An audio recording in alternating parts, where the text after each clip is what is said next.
Hello மக்கள், எல்லோரும் எப்படி இருக்கீங்க? எல்லாருமே ரொம்பவே சூப்பராக இருப்பீங்க.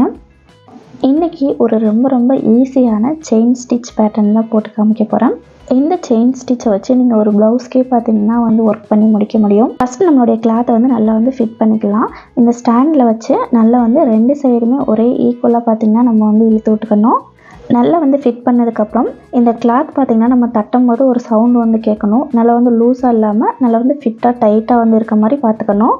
கிளாத் இந்த அளவுக்கு நல்லா டைட்டாக இருக்கும்போது தான் நம்ம நீடில் உள்ளே குத்தி எடுக்கும்போது நூலில் எதுவுமே மாட்டாமல் ஊசி ஈஸியாக பார்த்திங்கன்னா நம்மளுக்கு வெளியே வரும். இந்த மாதிரி ஸ்டாண்டில் நம்ம நல்லா ஃபிட் பண்ணிவிட்டு அதுக்கப்புறம் நம்ம ஒர்க்கை ஸ்டார்ட் பண்ணும்போது ஒர்க்குமே நல்லா பார்த்திங்கன்னா நம்மளுக்கு ஈஸியாக இருக்கும். ஸ்டாண்ட் இல்லாமல் போடும்போது நம்மளுக்கு பார்த்திங்கன்னா ஒர்க் அந்தளவுக்கு ஃபினிஷிங் நல்லா இருக்காது. இந்த பேசிக் ஆரி போடுறதுக்கு நம்ம என்னெல்லாம் யூஸ் பண்ணியிருக்கோம் அப்படின்னு பார்த்தீங்கன்னா அயன் நீடில், அதுக்கப்புறம் சில்க் த்ரெட், இது ரெண்டும் தான் யூஸ் பண்ணியிருக்கோம் இன்றைக்கி. ஃபஸ்ட் நம்மளுடைய நீடில் பார்த்திங்கன்னா நல்லா நேராக இருக்கணும். சைடில் சாய்ச்சி இந்த மாதிரிலாம் இருக்கக்கூடாது. எப்போயுமே நீடில் இந்த மாதிரி நேராக வச்சு தான் நம்ம போட ஸ்டார்ட் பண்ணணும். இந்த கிளாத் மேலே நம்ம கையை ஃபுல் வெயிட்டையும் வச்சு நம்ம போடுறதுக்கு ஸ்டார்ட் பண்ணக்கூடாது. அந்த துணியில் பார்த்திங்கன்னா அந்த சுண்டு வரல் மட்டும்தான் நம்ம கை டச் ஆகணும். மீதி நம்மளுடைய கை தூக்கி தான் இருக்கணும். அப்போ தான் கிளாத் நல்லா சுருங்காமல் இருக்கும். வெயிட் ஃபுல்லாக அது மேலே கொடுக்குறதுனால அந்த துணி லூஸ் ஆகி நம்மளுக்கு ஆரி போட்டு எடுத்ததுக்கப்புறம் சுருங்கிறதுக்கு வாய்ப்பு இருக்குது. ஃபஸ்ட் டைம் நம்ம பழகிறதுக்காக இந்த மாதிரி நூல் எதுவுமே யூஸ் பண்ணாமல் வெறும் நீடில் மட்டும் உள்ளே துணியில் குத்தி எடுத்து பார்த்துக்கலாம்.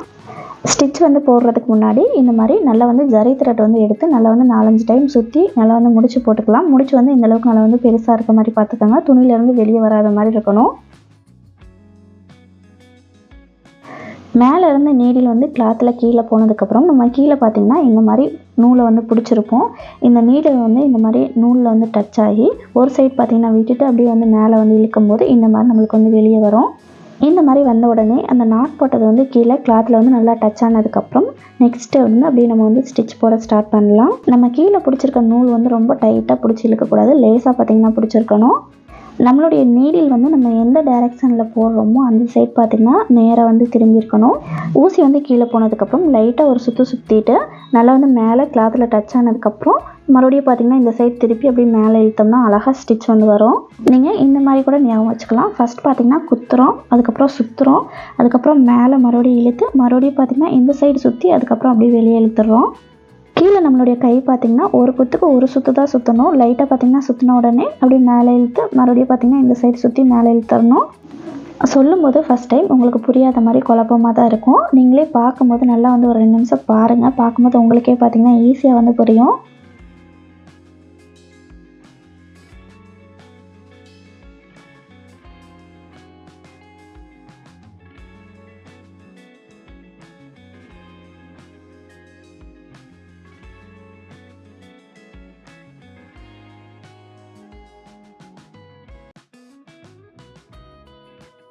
ஃபஸ்ட் டைம் நம்மளுக்கு ரொம்ப கஷ்டமாக இருக்க மாதிரி இருக்கும். ஒரு டைம் போட்டு நம்ம பழகிட்டோம்னா நம்மளுக்கு பார்த்திங்கன்னா ரொம்ப ஈஸியாயிரும். இப்போ பார்த்திங்கன்னா என் நாட் போட்டுக்கலாம்.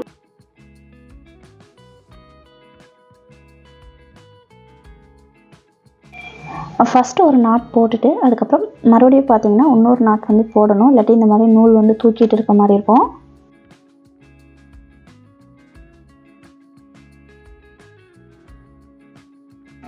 இந்த ஒரு ரொம்ப பேசிக் செயின் ஸ்டிச் வச்சு இப்போ பீட்ஸ் எப்படி கோர்க்கலாம் அப்படிங்கிறதையுமே பார்த்துடலாம். இந்த மாதிரி பீட்ஸ் கோர்க்கிறதுக்கெல்லாம் ஃபஸ்ட்டு ஒரு செயின் போட்டுட்டு அதுக்கப்புறம் ஒரு லாக் ஸ்டிச் போட்டுட்டு அதுக்கப்புறம் பார்த்தீங்கன்னா நீங்கள் பீட்ஸ் கோர்க்க ஆரம்பிச்சுக்கலாம்.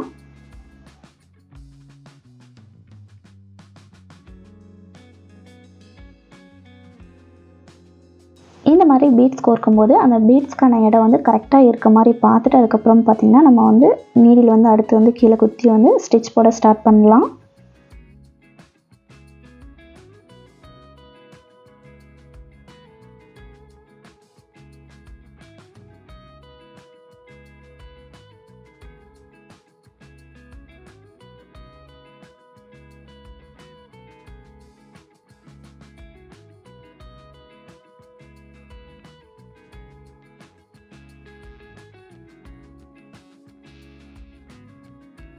நம்ம போடுற ஒவ்வொரு பீட்ஸுமே நல்லா டைட்டாக இருக்க மாதிரி பார்த்துக்கணும். ஸோ இந்த அளவுக்கு பார்த்திங்கன்னா நல்லா டைட்டாக இருக்கணும். இன்றைக்கி ஒரு ரொம்ப பேசிக் செயின் ஸ்டிச் அதுக்கப்புறம் பார்த்திங்கன்னா பீட்ஸ் எப்படி கோர்க்கலாம் அப்படிங்கிறதுமே பார்த்துருப்பீங்க.